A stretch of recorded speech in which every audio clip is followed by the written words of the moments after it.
I didn't want to come, and I don't want to be here. I'm the son of an Atlanta City police officer. My cousin is an Atlanta City police officer, and my other cousin, East Point police officer. And I got a lot of love and respect for police officers, down to the original 8 police officers in Atlanta that even after becoming police had to dress in a YMCA because white officers didn't want to get dressed with niggers. And here we are 80 years later. I watched a white officer assassinate a black man. And I know that tore your heart out. And I know it's crippling. And I have nothing positive to say in this moment because I don't want to be here. But I'm responsible to be here because it wasn't just Dr. King and people dressed nicely who marched and protested to progress this city and so many other cities. It was people like my grandmother, people like my aunts and uncles who were members of SCLC and NAACP, and in particular, Reverend James Orange, Mrs. Alice Johnson, and Reverend Love, who we just lost last year.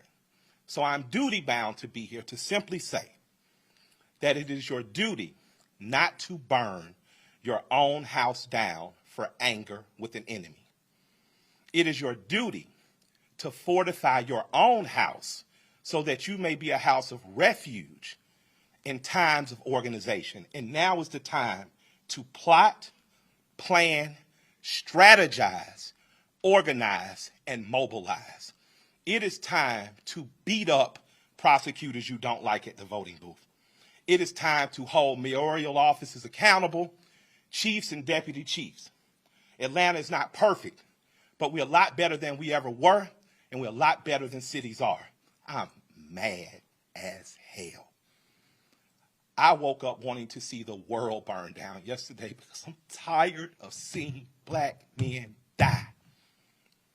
He casually put his knee on a human being's neck for 9 minutes as he died like a zebra in the clutch of a lion's jaw.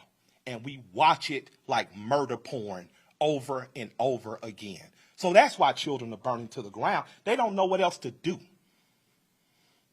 And it is the responsibility of us to make this better right now.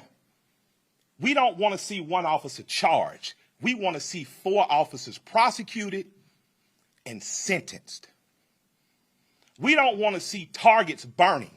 We want to see the system that sets up for systemic racism burnt to the ground.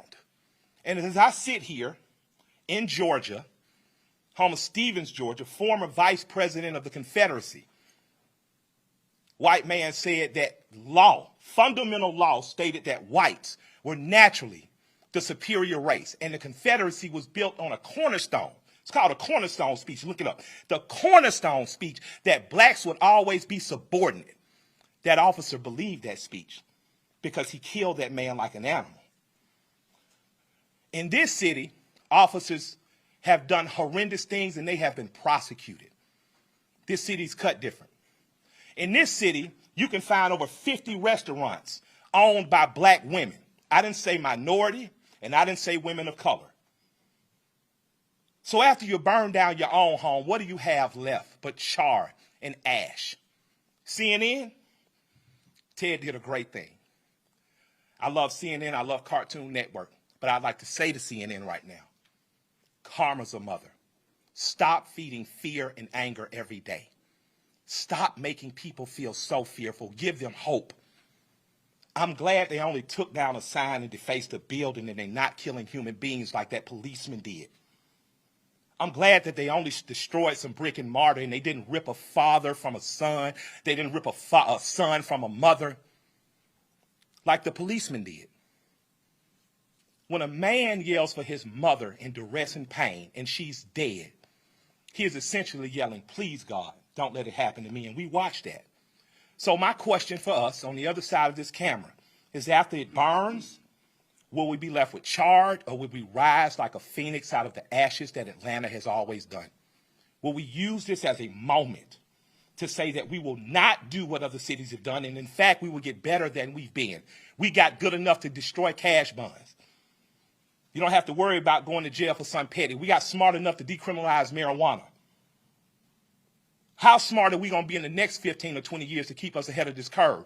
So that much like when South Africa suffered apartheid, you had Andy and other politicians that could make sure that Atlanta said, Coca-Cola, we love you, but if you don't pull out of South Africa, we're going to leave. We're not going to drink Coca-Cola anymore. Coca-Cola jumped on their side and apartheid ended. So we have an opportunity now. Because I'm mad, I don't have any good advice. But what I can tell you is that if you sit in your homes tonight, instead of burning your home to the ground, you will have time to properly plot, plan, strategize, and organize and mobilize in an effective way. And two of the most effective ways is first taking your butt to the computer and making sure you fill out your census so that people know who you are and where you are. The next thing is making sure you exercise your political bully power and going to local elections and beating up the politicians that you don't like. You got a prosecutor sent your partner to jail and you know it was bullshit. Put a new prosecutor in there. Now's your election to do it. You want a different senator that's more progressive, that promotes marijuana through. Now is the time to do that. But it is not time to burn down your own home. I love and I respect you. I hate I don't have more to say. I hate I can't fix it in a snap. I hate Atlanta's not perfect for as good as we are. But we have to be better than this moment. We have to be better than burning down our own homes. Because if we lose Atlanta, what else we got?